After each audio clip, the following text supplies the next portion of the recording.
사무엘하 21장 1절에서 14절까지의 말씀, 저와 여러분들이 번갈아 가면서 교독하시고 마지막 14절 말씀은 함께 읽도록 하겠습니다. 다윗의 시대에 해를 거듭하여 3년 기근이 있으므로 다윗이 여호와 앞에 간구하매 여호와께서 이르시되 이는 사울과 피를 흘린 그의 집으로 말미암음이니 그가 기드온 사람을 죽였음이니라 하시니라. 기드온 죽인 게 아니요 그들은 아모리 사람 중에서 남은 자라. 이스라엘 족속들이 이전에 그에게 맹세하였거늘 사울이 그 이스라엘 유다 족속을 위하여 열심히 있으므로 그들을 죽이고자 하였더라. 이에 왕이 기브온 사람을 불러 그들에게 물으니라. 다윗이 그들에게 묻되 내가 너희를 위하여 어떻게 하랴? 내가 어떻게 속죄하여야 너희가 여호와의 기업을 위하여 복을 빌겠느냐 하니 온 사람이 그에게 대답하되 그 집과 우리 사이의 문제는 은금이 있지 아니하며 이스라엘 가운데에서 사람을 죽이는 문제도 우리에게 있지 아니하이다 아니라. 왕이 이르되 너희가 말하는 대로 시행하리라. 그들이 왕께 아뢰되 우리를 학살하였고 또 우리를 멸하여 이스라엘 영토 내에 머물지 못하게 하려고 모해한 사람의 자손 7사람을 우리에게 내주소서. 여호와께서 택하신 사울의 고을 기브아에서 우리가 그들을 여호와 앞에서 목매달겠나이다 하니 왕이 이르되 내가 내주리라 하니라. 그러나 다윗과 사울의 아들 요나단 사이에 서로 여호와를 두고 맹세한 것이 있으므로 왕이 사울의 손자 요나단의 아들 무비보셋은 아끼고 왕이 이에 야야의 딸 리스바에게 난 자 곧 사울의 두 아들 알모니와 무비보셋과 사울의 딸 메라베에게서 난 자 곧 무올라 사람을 바시르의 아들 다설 아들을 붙잡아 그들을 기브온 사람의 손에 넘기니 기브온 사람이 그들의 산 위에서 여호와 앞에 목매어 달매 그들 7사람이 동시에 죽으니 죽은 때는 곡식 베는 첫날 곧 보리를 베기 하는 때더라. 아야의 딸 리스바가 굵은 배를 가져다가 자기를 위하여 바위에 펴고 곡식 베기를 시작한 때부터 하늘에서 비가 사치가 쏟아지기까지 그 시체의 낮에는 공중에 새가 앉지 못하게 하고 밤에는 들짐승이 범하지 못하게 한지라. 이에 아야의 딸 사울의 첩 리스바가 행한 일이 다윗에게 알려지매 다윗이 나가서 사울의 뼈와 그의 아들 요나단의 뼈를 길르앗 야베스 사람에게서 가져가니 이는 전에 블레셋 사람들이 사울 기브아에게서 죽여 블레셋 사람들이 것을 그들이 가만히 가져온 것이라. 다윗이 그곳에서 사울의 뼈와 그의 아들 요나단의 뼈를 가지고 올라오매 사람들이 그 달려 죽은 자들의 뼈를 거두어다가 사울과 그 아들 요나단의 뼈와 함께 베냐민 땅 셀라에서 그의 아버지 기스의 묘에 장사하되 모두 왕의 명령을 따라 행하니라. 그 후에야 하나님이 그 땅을 위한 기도를 들으시니라. 아멘.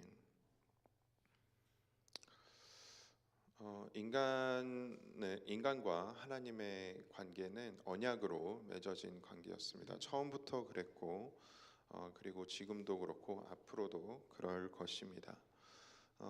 처음에 창세기에서 살펴볼 수 있는 대로 하나님께서는 인간을 또 만드시고 나서 그냥 내버려 두시지 않으시고 계속해서 언약을 통해서 인간들과 관계를 맺고 또 그 관계를 유지하기를 원하셨습니다.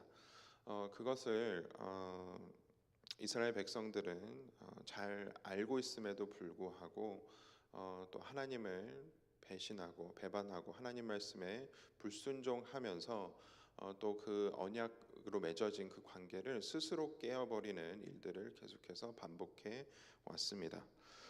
그것이 구약 성경에 잘 기록되어져 있었고 또 사울 왕이 또 하나님의 뜻에 거스르는 그러한 것들을 하나님께서는 그냥 지켜만 보시지 않으셨습니다. 오늘 본문 말씀에서는 그러한 이스라엘 백성의 새로운 왕으로서 또 하나님께 완전히 속한 그러한 왕이자 또 한 사람으로서 또 이스라엘의 통치자로서 그 책임과 또 그 언약에 대한 책임과 또 하나님께뿐만이 아니라 인간 사이에서 맺어져 있는 그러한 언약의 책임까지도 최선을 다해서 지키려고 한 그 다윗의 모습을 오늘 우리는 말씀을 통해서 발견을 할 수 있습니다.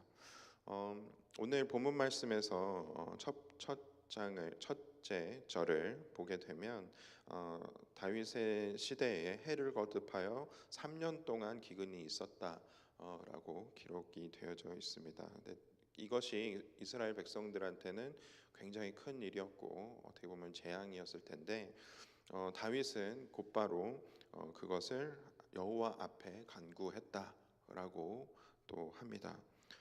다윗은 이 기근이 결국 하나님께서 뜻하신 기근이고 그것에 분명히 이유가 있을 것이라고 다윗은 생각했던 것입니다. 그래서 다윗이 바로 행동한 것은 그것을 누구에게 인간에게 그 문제를 놓고 해결을 구하려고 한 것이 아니라 하나님께 바로 그 문제에 대한 해결을 구하기 위해서 하나님 앞에 나아갔다라는 것입니다.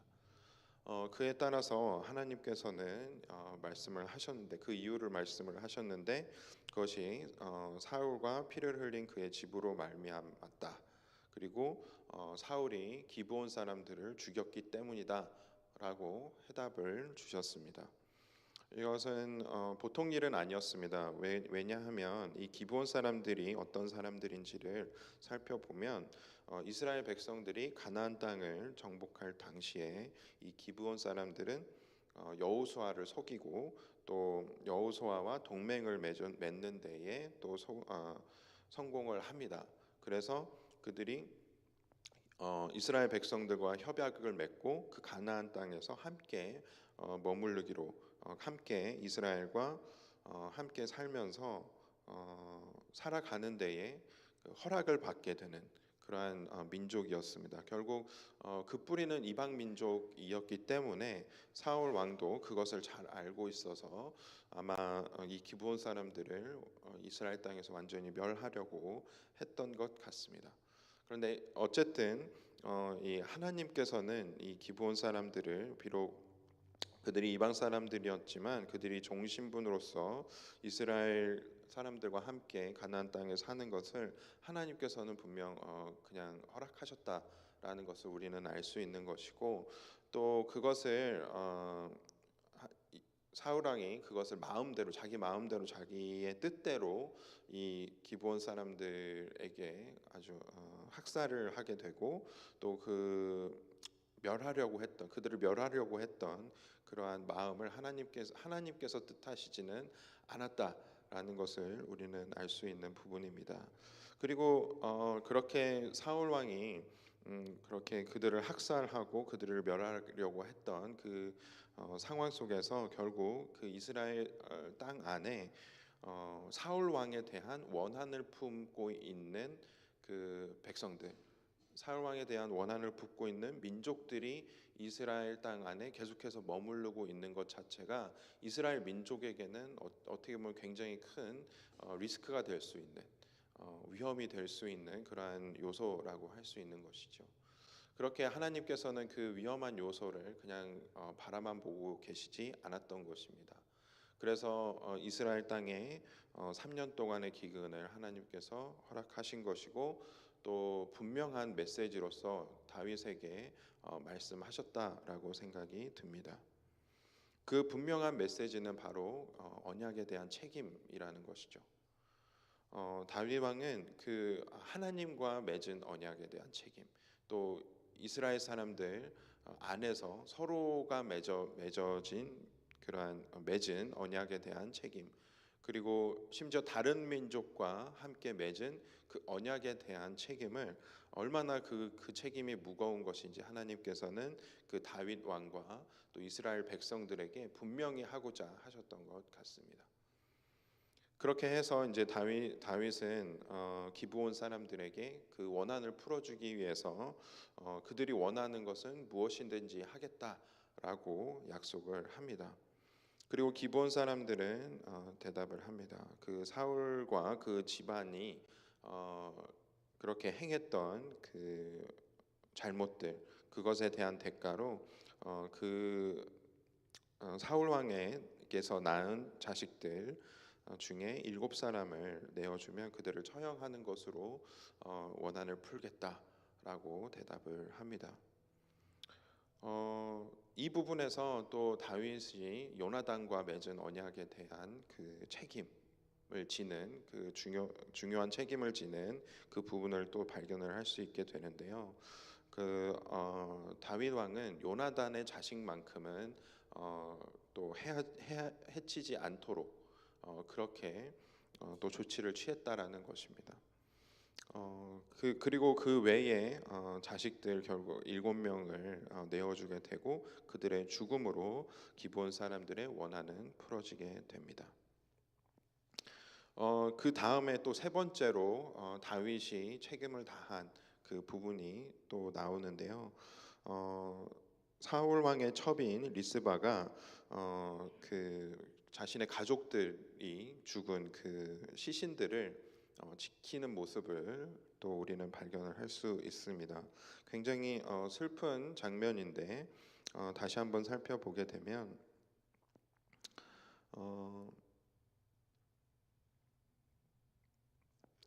10절부터 다시 보게 되면 아야의 딸 리스바가 굵은 배를 가져다가 자기를 위하여 바위 위에 펴고 곡식 빼기를 시작할 때부터 하늘에서 비가 시체에 쏟아지기까지 그 시체의 낮에는 공중에 새가 앉지 못하게 하고 밤에는 들짐승이 범하지 못하게 한지라.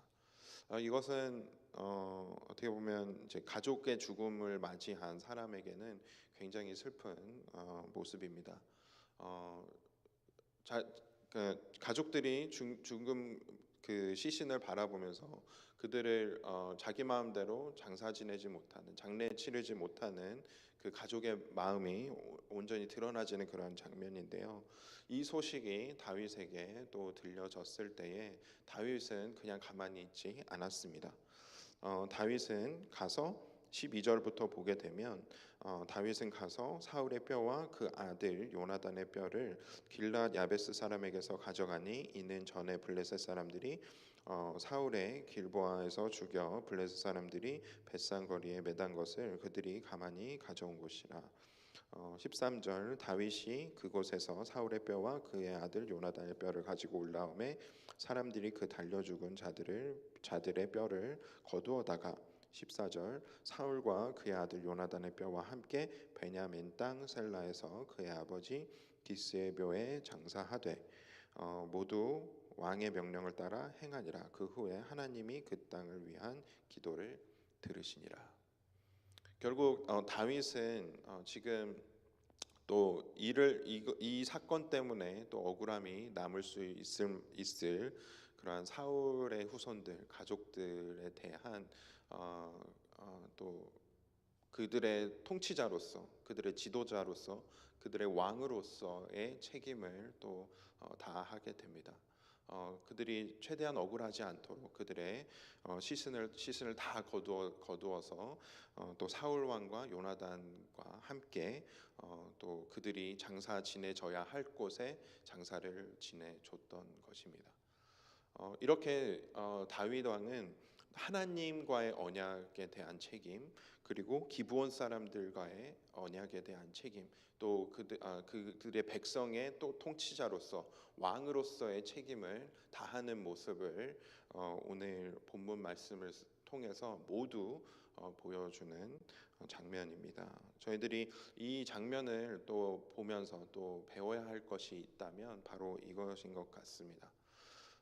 우리 또한 하나님과 이스라엘 백성과 하나님과의 사이에서 맺어진 그 언약에 해당이 되는 민족은 아니지만 우리는 예수 그리스도를 통해서 새 언약으로 하나님과 관계가 맺어진 그러한 사람들입니다. 하나님께서는 그 죄의 문제를 해결하지 못하고 있는 우리 사람들을 위해서 하나님께서 스스로 자신의 독생자를 우리에게 보내주셔서 그의 희생으로 그의 화목제물로 바쳐진 그 희생 제물로 예수 그리스도의 십자가에 달리신 사건을 통해서 우리는 하나님과 다시 화목할 수 있게 되었습니다. 하나님께서는 그렇게 언약으로 맺은 우리 인간들과의 관계 속에서 우리 인간들이 스스로 깨어버린 그 언약을 회복시키시기 위해서 하나님께서는 스스로 그 회복을 진행하시기로 결정을 하셨고, 그 진행에 중요한 부분인 바로 새 언약을, 예수님을 통한 새 언약을 맺는 것으로 우리와의 관계를 회복시켜 주셨습니다. 그것에 대해서 우리가 다 해야 할 책임이 있다라고 한다면, 그것은 바로 우리가 매일매일 그 예수 그리스도의 사랑을 통해서 우리 스스로가 하나님과의 관계 속에서 그 새 언약을 매일매일 회복하는 그러한 경험을 하게 되는 것입니다. 그것을 할 수 있는 유일한 방법은 계속해서 우리의 죄를 회개하고, 그리고 또 예수 그리스도의 그 사랑을 기억하면서 우리가 감사함으로 하나님의 말씀에 순종하는 삶을 사는 것, 그것이 바로 다윗처럼 우리가 하나님 뜻에 합당한 삶으로 나아가는 방법이라는 것이죠. 그것을 살펴볼 때에 우리 또한 다윗을 닮고 또 그 관계에 또 언약에 책임을 져 주신 하나님의 성품을 우리가 닮아서 우리 스스로도 다른 사람과의 맺은 약속들, 또 하나님과의 약속들을 최선을 다해서 지켜나가는 저와 여러분들이 되시기를 간절히 소망합니다. 함께 기도하겠습니다. 사랑과 은혜가 충만하신 하나님 아버지, 하나님께서 저희들에게 은혜 베풀어 주셔서 저희들이 또 하나님과의 관계가 회복되어지고, 또 새 언약을 통해서 우리가 계속해서 하나님의 은혜를 받을 수 있는 존재를 삼아 주신 것, 자녀 삼아 주신 것 너무나도 감사드립니다. 하나님의 그 크신 사랑을 저희들이 잊어버리지 않고, 또 저희들이 불순종했던 죄들은 계속해서 저희들이 회개하며 또 하나님 말씀에 저희들이 최선을 다해서 순종의 삶을 살아내는 저희들 모두가 되어질 수 있도록 하나님 도와주시옵소서. 그래서 매일매일 그 하나님의 뜻을 저희들의 삶 안에서 확증해 주시고, 또 그것을 보여주시고 환하게 드러내 주셔서 비록 그것이 우리의 회개가 필요한 시간이 될지라도 우리가 무엇을 회개하고 또 어떻게 하나님 말씀에 순종해야 하는지를 하나님께서 분명히 말씀해 주셔서 그것을 우리가 따라서 순종함으로 나아갈 수 있는 저희들의 삶이 되어질 수 있도록 인도하여 주시옵소서. 그래서 오늘의 하루, 또 이번 한 주를 살아낼 때에 정말 다윗이 그랬던 것처럼 하나님과의 관계 속에서 책임을 다하는, 또 이웃들과의 관계 속에서, 또 가정에서 그 관계 속에서 우리가 다해야 하는 그 책임을 저희들이 지면서 살아갈 수 있는 저희들의 삶이 되어질 수 있도록 함께하여 주시고 인도하여 주시옵소서. 그렇게 저희들을 인도해 주실 줄로 믿고 감사드리며 예수 그리스도의 이름으로 기도드렸습니다. 아멘. 하늘에 계신 우리 아버지여, 이름이 거룩히 여김을 받으시오며 나라의 임하옵시며 뜻이 하늘에서 이루어진 것 같이 땅에서도 이루어지이다. 오늘날 우리에게 일용할 양식을 주옵시고, 우리가 우리에게 죄 지은 자를 사하여 준 것 같이 우리의 죄를 사하여 주옵시고, 우리를 시험에 들게 하지 마옵시고 다만 악에서 구하옵소서. 대개 나라와 권세와 영광이 아버지께 영원히 있사옵나이다. 아멘.